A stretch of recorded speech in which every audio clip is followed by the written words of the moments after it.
It is no longer news that steps are being made to secure the release of ß NNAMDI KANU, the self-proclaimed leader of the indigenous people of Biafra, who is currently standing trial.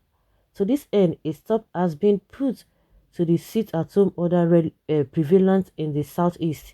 The political aspirants of the last Anambra governorship election have pleaded with the Buhari-led administration to release him, and the delegates of influential Igbo leaders have been to Abuja for the same reason. In spite of all this, RENO OMOKRI, aide to former President Goodluck Jonathan, has raised a statement on Twitter saying that the Igbo elders that petitioned President Buhari for Nnamdi Kanu's release should have asked him to grant amnesty to IPOB members, instead coupled with rehabilitation. He based his reasoning on the fact that such is being done for Boko Haram members in the north. He also argued that the request would serve as a test for Buhari's sense of fairness. However, this assertion by RENO OMOKRI is not quite on point.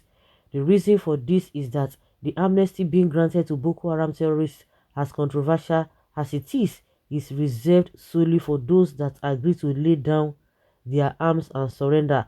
IPOB members cannot be said to be considering the option of surrender. Hence, granting them amnesty is simply not on the table at this point.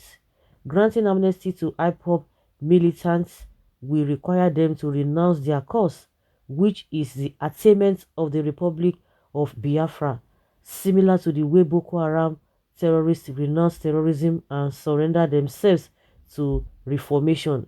There will be no point in forgiving IPOB militants unconditionally if they will still continue down their chosen path. Additionally, amnesty has long been part of the government's method of dealing with insurgency. The Nigerian military employs both kinetic and non-kinetic tactics in their effort to stop terrorism.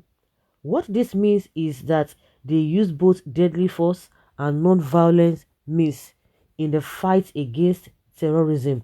This is why the controversial Operation Safe Corridor program was established to rehabilitate repentant Boko Haram and ISWAP terrorists and encourage defection from their camps. On the part of the bandits, the Minister of Police Affairs, Megari Dinyadi, once revealed that the option of surrender and rehabilitation is open to the criminals if they choose to drop their weapons and come forward. Going by these examples, it stands to reason that the same can be applied to IPOB in regard to an amnesty deal. Before RENO OMOKRI brought up a suggestion, he should have questioned whether or not the secessionists are actually willing to give up their fight. They are not fighting anybody. The only thing they want is referendum. And I don't see them going from places to places and be making life uncomfortable for people, just like the way Boko Haram and bandits are doing. Their own way of doing their own thing. Their own concern is to deal with a Fulani S-men that the government has refused to say anything about it. The government is angry. The federal government is not happy because the people did not allow Ruga. They don't even allow the Ruga. And if you believe me, what the government needs now is for Ruga to be everywhere, for S-men to be everywhere, to have to just be everywhere. You just be going. Even now that they don't even have their way, we could see one of their supporters, Kenneth Okonkwo, who made a video showing how, what is it called, cows were dragging road with him. Now that one has not happened. If that happens, if Ruga happens, you can imagine what would they be doing now that Nigerian people, especially the ones from the southern part of the country, they have not even allowed this Fulani S-men to have their way across the country, across board.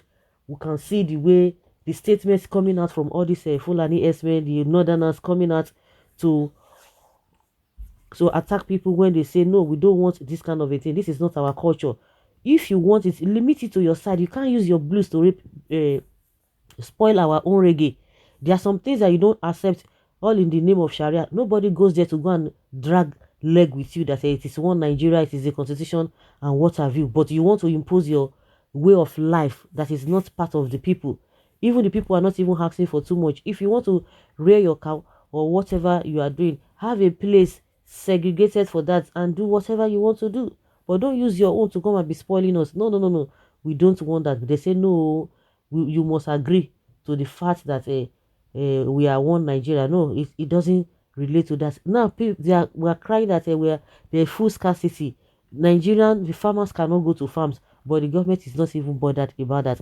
Coming down to this whole thing, why would they say we don't want to stay together? You're not telling them to surrender that say, okay, we have to stay together. For a government who is responsible, for a government that is so responsible, if really you want the goodness of the country, you know all the areas, those things that they are talking about, which is evident. You don't want to do that. You just want them to bow to your supremacy. It's not going to happen. So even RENO OMOKRI suggesting amnesty is meant for criminals, those who are saying carry. I don't understand. I don't really understand this the meaning of amnesty. When you are saying amnesty, that means you have counted them as a insurgents. Those on you have put them under insurgency, which is not the best thing. They have come out to say they don't. Is an insult even telling them to be giving amnesty. Amnesty for what? No. Amnesty for what? That we should continue with this status quo. Nigeria is not even. I don't even know why everybody is concentrating on the NNAMDI KANU. Everybody is concentrating on the IPOB. Every one of you from other regions, don't you need amnesty? You think the way you are. What is the difference between what RENO OMOKRI is always talking about, standing as an opposition to the government of the day? What is the difference between you and the IPOB members? What is the difference? Because they are coming together as a force. They are coming together in unison. They are coming together with large numbers to say, no, we don't want this. But the rest of you are just on your own. The Jadeyeju is just, if you have a people who is just on his own, just speaking. RENO OMOKRI is just on his own, just speaking. So that is why you think your own case is not a Biafra. Everybody needs, if I thought that is what you guys are clamoring for, everybody needs amnesty in this country. That means everybody needs amnesty. That means you should stop talking. You should stop talking. That is it. Everybody is going through suffering in this country, irrespective of how rich you are. You are going through suffering. Everybody is going through suffering. You don't know it, but everyone is concentrating on IPOB. But these things they are complaining is exactly what you are complaining about. So what are we talking about? So to me, amnesty or no amnesty is, to me, is an insult to the IPOB members. It's an insult.